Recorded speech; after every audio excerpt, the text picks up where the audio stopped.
जैसे आपने यहाँ पर मास्टर वुड कार्विंग आपको बताया जाता है, आपने काफी ज्यादा चीजें ऐसी बनाई, उसमें डल लेक भी हमने सुना है कि बनाया है, और साथ में यहाँ पर जो अमरनाथ यात्रा के कुछ चित्र है वो भी आपने बनाया है। काइंडली बताइए क्या क्या आपने बनाया है और उसमें सबसे ज्यादा जो कॉस्टली आइटम है वो क्या है? इस वक्त आपके सामने ये है कास्टली, और जो वो बाकी है वो इससे नीचे नीचे है। कास्टली ये चीज़ है। कैसे आपके जिससे पहले मैं बहुत कास्टली बनाया, जिससे पहले भी, मगर वो पहले था।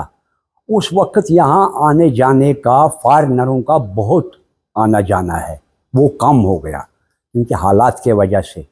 उस वक्त यहाँ अगर 100 कारीगर, 1000 कारीगर था, लेने वाला खरीदने वाला 100 आदमी था। मगर चलता क्यों? उसी वजह से फॉरेनर आता है बहुत यहाँ, बैरूनी कंट्री से। उस वक्त हमने बहुत चीज़ बनाया बढ़िया, जिसको आज मैं भी परेशान होता है, आज मैं बना सकता हूँ। मुझ में ये पेशानी है, ये भी मैं देखता हूँ, बनाया मैं भी कभी सोचता हूँ दूसरा मैं बना सकता हूँ। जब ये पैनल मेरे घर में था, ये मैं घर में रखा था, बेचने नहीं। जब मैं सुबह उठा था नमाज पढ़ के, मैंने इनको देखा था, मैं खुश होता है। मैं सोचता हूँ अल्लाह आपने इतना दिया मेरे को, ये बनाया, क्योंकि आज ये मामला ही नहीं था। यानी कि कभी कभी आपको लगता है कि मैंने ही बनाया, किसी और? हाँ, और बनाया, ये सच है। ये किसने बनाया? मेरे पास इतना पेशानी है, अल्लाह ने दिया, ये गॉड गिफ्ट है। तो इसमें आप मुझे बताइए कि सरकार के लिए क्या कहेंगे आप? क्या आपको सरकार की तरफ से कुछ फायदा मिला इसके लिए, या सरकार इस काम को बढ़ाने में कितना पंक्चुअल है?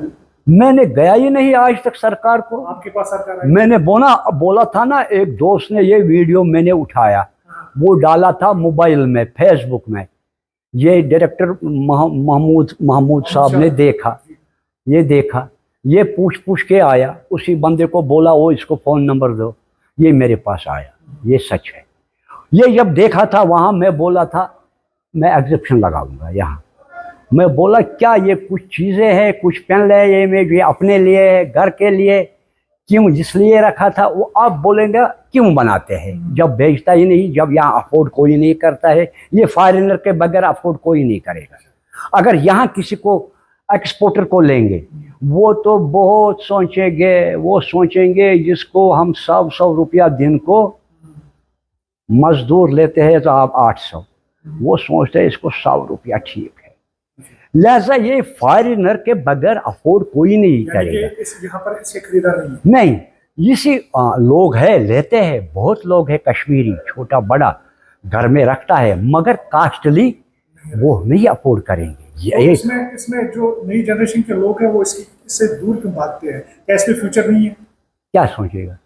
जो नई जनरेशन के बच्चे हैं ना, वो इसको सीखने से क्यों भाग जाते हैं? क्या आपको नहीं लगता है कि इसमें फ्यूचर है उनका? हाँ, फ्यूचर है, आजकल फ्यूचर है। अच्छा। पहला नहीं था। मैंने बोला था ना, पहले 1000 आदमी बनाने वाला, 10 आदमी खरीदने वाला।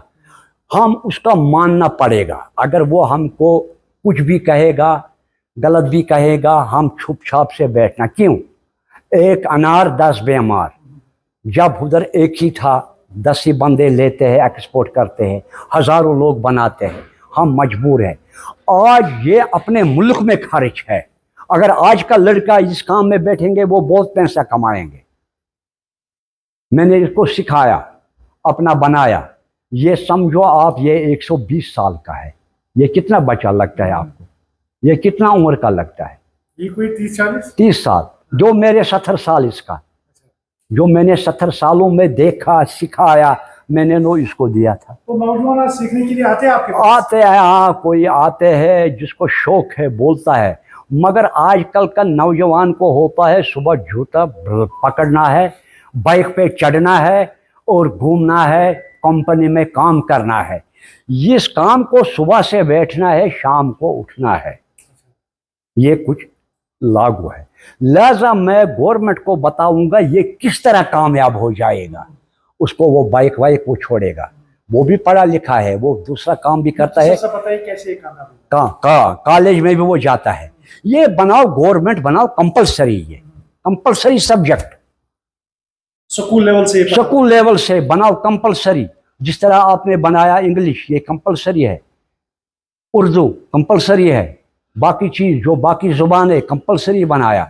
इसी तरीके से ये आर्ट कंपलसरी बनाओ, ये भी पीरियड देंगे। जिस तरह वो बाकी प्रोफेसरों के पास पीरियड देते हैं, वो लेसन देते हैं, इनके पास भी जो वुड कार्वर प्रोफेसर है, लेक्चरर है, उनके पास भी लेसन मिलेंगे, जिसको सर्टिफिकेट साथ साल भर मिलेंगे, रिजल्ट साल भर सर्टिफिकेट। ये जो है ऐसे लोग बहुत सारी हमारी सोसाइटी में है जिन तक शायद डिपार्टमेंट या जिन तक मीडिया नहीं पहुंचा है।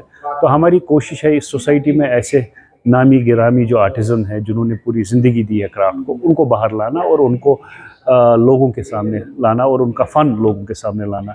आज की एग्ज़िबिशन का मकसद ही ये है कि जो गुलाम नबी साहब है उनका क्राफ्ट दिखाना और लोगों तक ये पहुंचाना कि ये क्या क्या चीज़ें बना सकते हैं। और मैं तो ये भी चाहूँगा कि लोग इनसे डायरेक्टली जुड़े और इनसे ये ख़रीदें, ताकि ये जो है इसका एट टाइम्स आपको पता है कि ये जो शोरूम वाले होते हैं शायद इतना इनको नहीं मिलता है। तो हम चाहते हैं कि ये जो है कस्टमर के साथ डायरेक्टली जुड़े और ये क्या चीज़ नहीं बना सकते हैं तो ये कस्टमाइज़ भी कर सकते हैं। तो हमारी कोशिश यही है कि आर्टिजन्स को लोगों तक पहुंचाए और लोगों तक उनका फ़न पहुंचाए, तब जाके जो है क्राफ्ट ज़िंदा रहेगा। आपको पता है कि श्रीनगर अभी हाल ही दिनों में वर्ल्ड क्राफ्ट सिटी डिक्लेयर हुआ, उससे पहले Srinagar UNESCO creative city for craft declare हुआ। तो इसमें क्राफ्ट और क्राफ्ट्समैन पे फोकस करना बहुत ज़रूरी है। तो हमारी जो है यहाँ पे तो 20-30 एग्जीबिशंस हुई, जिसमें हर टाइम हमने किसी नए आर्टिसन को जगह दी। तो हमारी ये कोशिश आगे भी चलती रहेगी। ये बहुत बड़ा चैलेंज है, लेकिन ऐसा नहीं है कि डेथ बेड पे है, स्किल कम हो रहा है, लेकिन वही साथ ही साथ है यंग जनरेशन को सिखाना। तो हमारे जो सेंटर्स चलते हैं हमारे जो जम्मू कश्मीर में 535 सेंटर्स चलते हैं, जिसमें हर साल 10 से 12 हज़ार बच्चे क्राफ्ट सीख के बाहर आते हैं। उसके अलावा कारखानों में भी सिखाया जाता है। फिर हमारी एक और स्कीम है कारखानदार स्कीम, जिसमें हम जो नामी गिरामी आर्टिजन्स हैं, हमारे अवार्डीज़ हैं, वो सिखाते हैं। तो फोकस है, लेकिन और ज़्यादा काम करने की ज़रूरत है।